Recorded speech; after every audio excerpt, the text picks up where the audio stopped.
நன்மை செய்யும்படியாகவும் உறவினர்களுக்கு பொருள் கொடுத்து உதவி செய்யும்படியாகவும் அல்லாஹ் உங்களை ஏவினான்.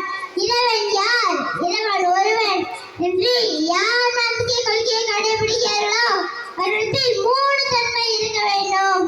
1 நேர்மை, 2 நன்மை செய்வது, 3 உறவினர்களுக்கு உதவி செய்வது.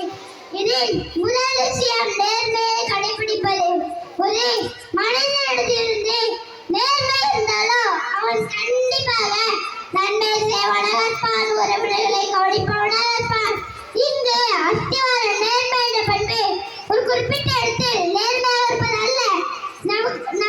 நம் தேவைகளை யார் நிறைவேற்றுகிறார்களோ அவரிடத்தில் மேம்பட்டும் நேர்மையாக இருப்பது அல்ல. நமக்கு நன்மை செய்வதற்கும் சரி, நமக்கு தீங்கு செய்வதற்கும் சரி நேர்மையை கடைபிடிக்க வேண்டும்.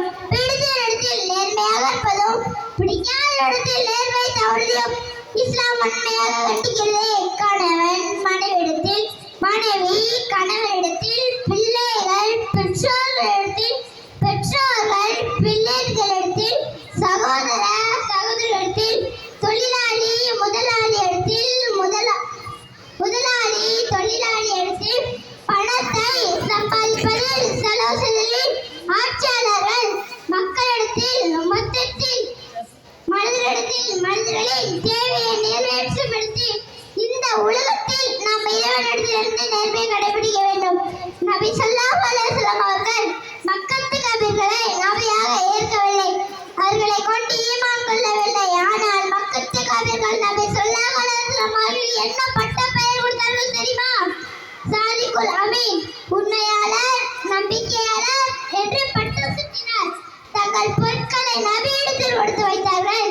அந்த நபியும் நம்பிக்கையை நேர்மையை காப்பாற்றினார்.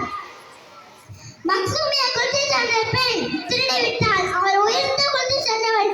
அவளுக்கு நபியின் அன்பை பெற்ற உஸ்மான் ரலியல்லாஹு அன்ஹு தண்டனை கொடுக்கும் விஷயத்தில் பரிந்துரை செய்ய யௌமுல்லாஹி லவ் அன்ன ஃபாத்திமா துபனத் முகமது சரகத் லகத்தே செய்யதுகா. முகமதின் மகள் பாத்திமா திருடி இருந்தாலும் அவரின் கையை துண்டித்திருப்பேன் என்று கூறினார் என்றால் அந்த முகமது ஸல்லல்லாஹு அலைஹி வஸல்லம் அவர்களின் நேர்மையை அறிந்து கொள்ள வேண்டும். இன்றைய நிலையில் மக்கள் எப்படி இருக்கிறார்கள்? பிள்ளைகள் தம் உறவினர்கள் தவறு செய்தால் அது தவறு என்று சொல்லாமல் சரிப்படுத்தி பேசுகிறார்.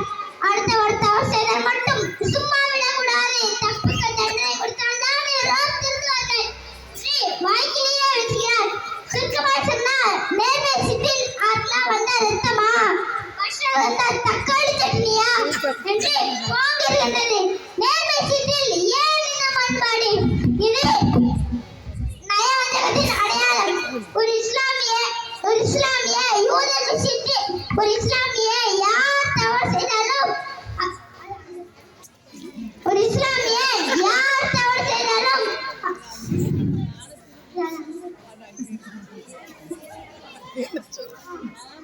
இனவெளியில் யார் தவறு செய்தாலும் அவரிடத்தில் நேர்மையாக நடக்க வேண்டும்.